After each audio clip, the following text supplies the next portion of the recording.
I've got to share with you some highlights of a revealing interview overnight with Donald Trump. He sat down for a long and probing interview, 40 minutes or more, with former NBC legend, now Fox News host Chris Wallace. Much of it focused on the pandemic, and the key thrust from the president was to talk down the US death rate in comparison to the rest of the world. It's all too much. It shouldn't be one case. It came from China. They should have never let it escape. They should have never let it out. But it is what it is. Take a look at Europe. Take a look at the numbers in Europe. And by the way, they're having surges. Are 6,000 in the whole European Union. They don't test. They don't test like we test. Is it possible that they don't have the virus as badly as we do? No, it's possible that they don't test. That's what's possible. We find cases, and many of those cases heal automatically. We're finding, in a way, we're creating trouble. Certainly we're creating trouble for the fake news to come along and say, oh, we have more cases. Look, we did something that nobody's ever done. Not only the ventilators, where we're supplying them all over the world. We did a testing program, the likes of which nobody's ever done before.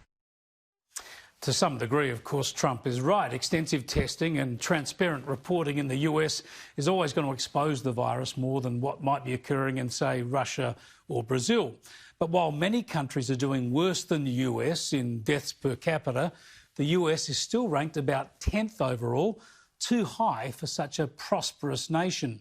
And Trump was challenged on some of his more dismissive statements, such as how the virus will simply disappear. And this exchange is fascinating because it plays into the Australian debate about masks.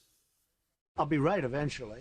I will be right eventually. You know, I said it's going to disappear. I'll say it again. But it's going to disappear. Does that discredit and I'll be right. I don't think so.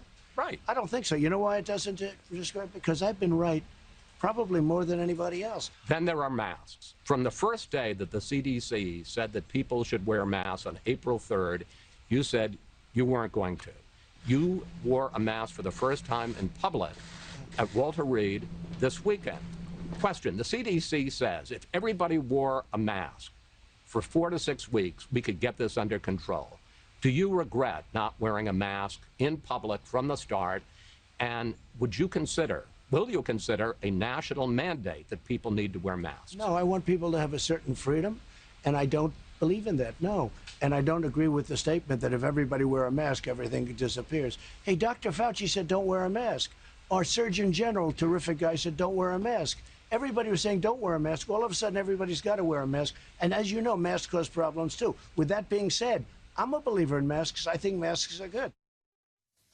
So I guess we're going to see him in a mask more often now. On other issues, the president dismissed the hit job made on him in a new book by his niece, and he launched a spirited attack on cancel culture and the history wars. Trump was asked about the Confederate flag, now being banned by various organisations because some people say it gives a nod to the slave history of the South. The president was asked if he finds the flag offensive. It depends on who you're talking about, when you're talking about. When people proudly had their Confederate flags, they're not talking about racism. They love their flag. It represents the South. They like the South. People right now like the South. I say it's freedom of many things, but it's freedom of speech. So you're not offended by it? Well, I'm not offended either by Black Lives Matter. That's freedom of speech. And you know, the whole thing with cancel culture, we can't cancel our whole history. We can't forget that the North and the South fought. We have to remember that. Otherwise, we'll end up fighting again. These issues continue to be incendiary in the US, but Trump is not intimidated by radical activists, protests or riots. Perhaps that's one reason he's improved in the polls, even though he's still a long way behind Democrat candidate in waiting Joe Biden. Trump is trailing on key issues too, surprisingly slipping behind even on the economy. But Trump certainly senses that Biden can be his best electoral asset. So I've always led on the economy by a lot. I know, which is why I was surprised by this number. Biden can't put two sentences together. They wheel him out, he goes up, he repeats, they ask him questions, he reads a teleprompter, and then he goes back into his basement.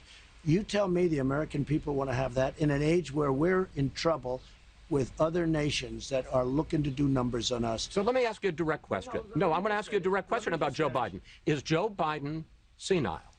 I don't want to say that. I say he's not competent to be president. To be president, you have to be sharp and tough and so many other things.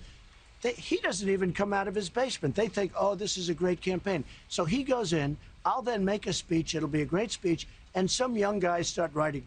Vice President Biden said this. He didn't say it.